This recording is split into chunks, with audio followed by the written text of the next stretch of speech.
Hey guys, welcome to my YouTube channel, and today I'm going to teach you the basics of economics, which are supply and demand. So we have the demand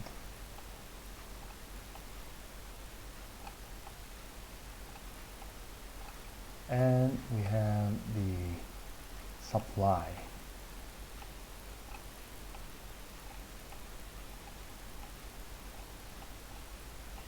Supply and demand.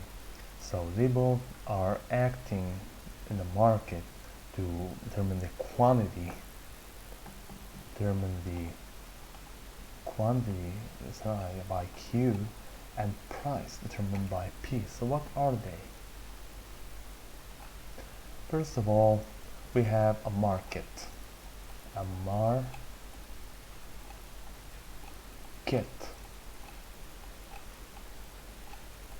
which are a group of buyers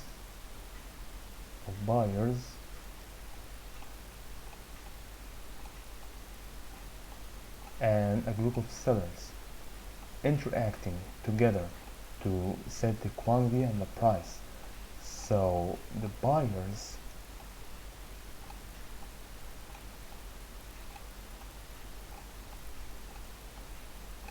determine the demand. They want the product. They determine the demand. The more they demand, the more the product is in demand. And we have the sellers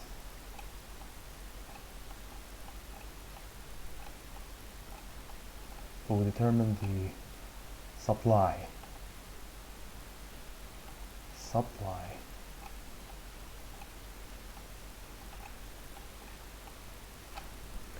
So a market so a market is buyers and sellers interacting together to get supply and demand into place.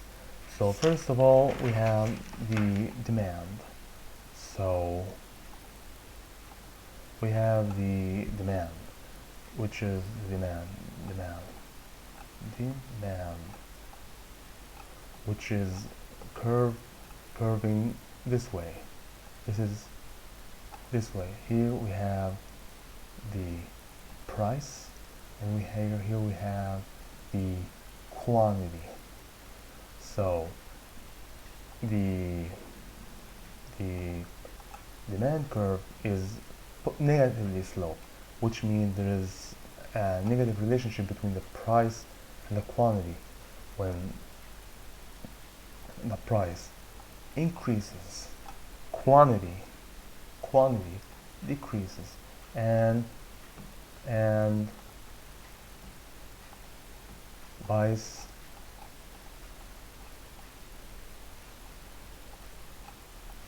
versa. So let's assume that we have a good, say we have ice cream. So we have the ice cream here, this is the price, and this is the quantity, and here we have the demand curve, which is here.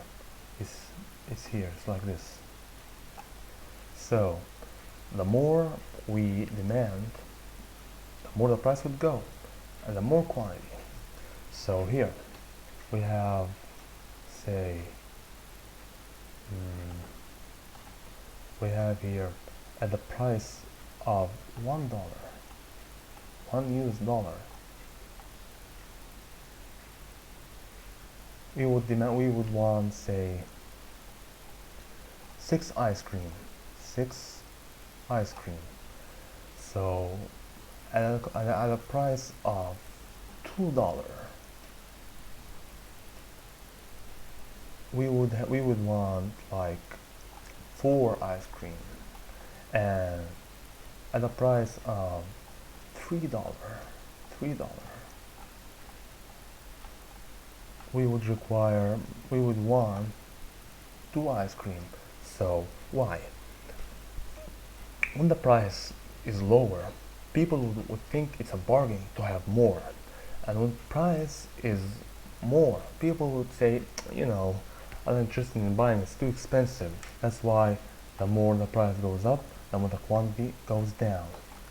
And but we have some variations to this rule. Sometimes the demand curve shifts. What do you mean shift? Which means it moves. So suppose here, what? Suppose we have a demand here. Now it shifts to be here. So suppose we return to our previous example, which is the ice cream. So assume we at the price of 2, we would demand we would demand we would demand 4 ice creams. Now at the same price of 2, we require less ice cream, which is say 3 ice cream. Why? Because of, first of all, because of tastes.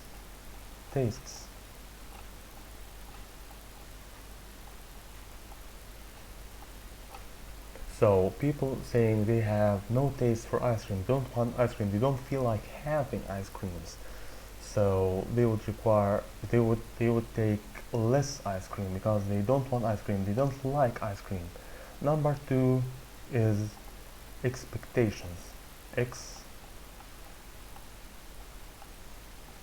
Expectations. So suppose in a country, say Japan, people are expecting to get more money in the future.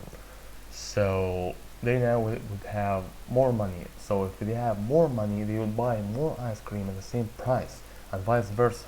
When they expect to have less money, they would buy less ice cream, which means less profit for people. And people would want not wanting the ice cream at the same price. So that's about demand. What about supply? Supply.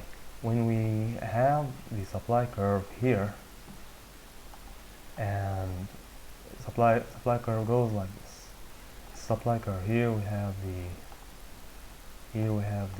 price, and here we have the quantity. So this is a positively correlated curve. So when the price is say the price is $2,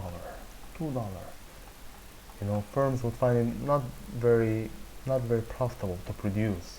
So say we for $2, we would want one ice cream. So now suppose the price rises to $6. Firms would be like, hey, that's a huge profit. We will produce to make $6. So $6. This would be almost like 4 ice creams per firm. And also, when the price rises, the firms find it profitable, so they produce more, and we have more quantity.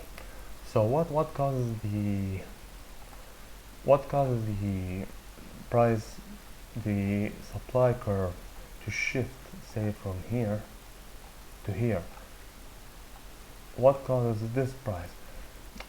Assuming the price is $2,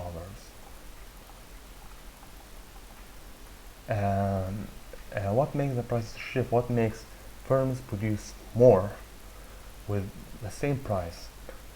First of all is technology.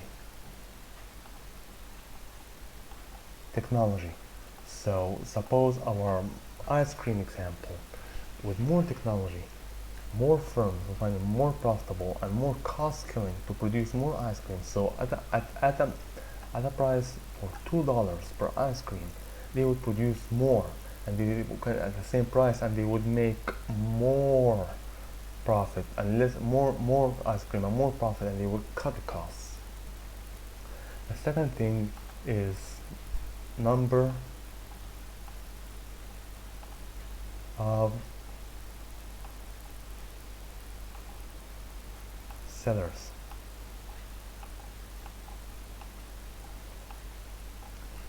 So if you have two firms that produce ice cream in a country, say Japan, now suppose there are 3 or 4 more firms that produce ice cream.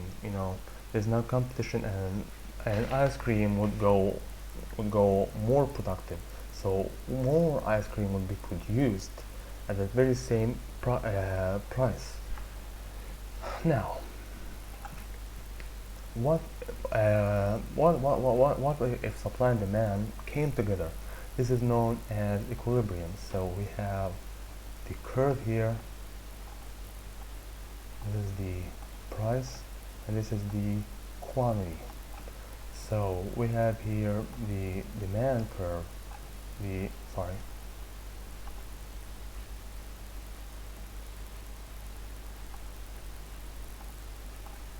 have here the demand curve, and we have here the supply curve.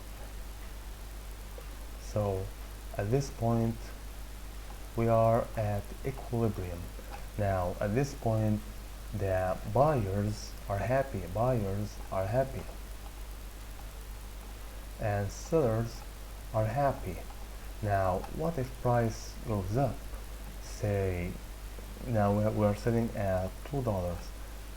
The price is gone up to $3. So now, buyers won't be so happy because this is robbery. So buyers will be less, say at $3, say at $3. Buyers will buy less here, and sellers would buy more because they are more happy with the price. This is called surplus. People will be left with more ice creams. People will not be happy. This is called surplus. What if what if price is now less, say at $1? Now this is called shortage. Now this is called shortage. This is a shortage area. So now buyers are happier because they can buy more at lower price. Meanwhile, sellers are not so happy because they are receiving less price. And this is called as shortage. The other is called surplus. Shortage